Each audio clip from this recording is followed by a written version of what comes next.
चंद्रशेखर ने भारत को लेकर सदन में कही ये बात। आज हम संविधान की गौरवशाली यात्रा पे बात करने के लिए चर्चा कर रहे हैं। कल से ये चर्चा चल रही है सर। मैंने बहुत सारे दोनों पक्ष के और जितने भी हमारे मेंबर हैं सुना सर, उनको बड़े बड़े नेता हैं सर। इसके भाग 1 में लिखा हुआ है India that is Bharat, Hindustan नहीं लिखा हुआ है सर। लेकिन सारे नेता संविधान पे चर्चा कर रहे हैं लेकिन हिंदुस्तान ही कहेंगे, भारत कहने की हिम्मत नहीं जुटा पा रहे।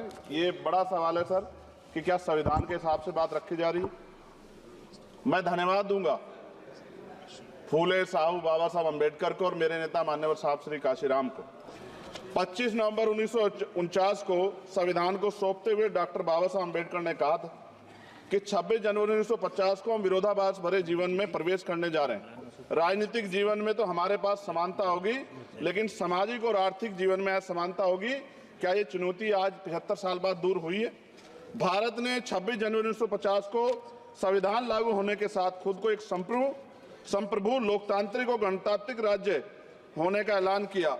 लेकिन सर उस समय संविधान की स्थिति ये थी कि जैसे गांव का कोई आदमी, मैं 50 की बात कर रहा हूं, वो 50 साल पहले शहर में आ जाता और बड़े लोगों की महफिल में चला जाता, उस जहां वो खाना खा रहे हो, और वो टेबल पे नैपकिन को खा के जो है ये कहता कि ये तो फीका, क्योंकि वो जानता ही नहीं था, वो समझता नहीं था संविधान को, संविधान है क्या। संविधान उसके लिए महज दस्तावेज था। ये जिम्मेदारी थी राजनीतिक दलों पे कि वो संविधान को व्यवहार में लेके आते। और इसके इतने सारे आर्टिकल हैं, अगर इनको व्यवहार में लाया जाता तो मुझे लगता कि आज देश बहुत बदल गया होता।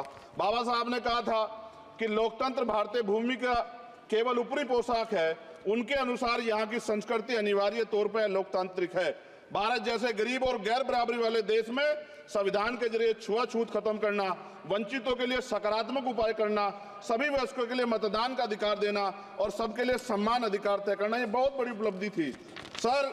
ये संविधान है कि आप वहां बैठे हैं और मैं यहाँ खड़ा होकर अपनी बात रख रहा हूं, और इस देश में आदिवासी महिला के तौर पे जो है राष्ट्रपति बनी है, और प्राइम मिनिस्टर तो नहीं बना, लेकिन शेड्यूल कास्ट के बड़े नेताओं। चंद्रशेखर अपनी बात पूरी न रख पाने पर गुस्सा हो गए। दलितों को यहाँ भी बोलने का सर,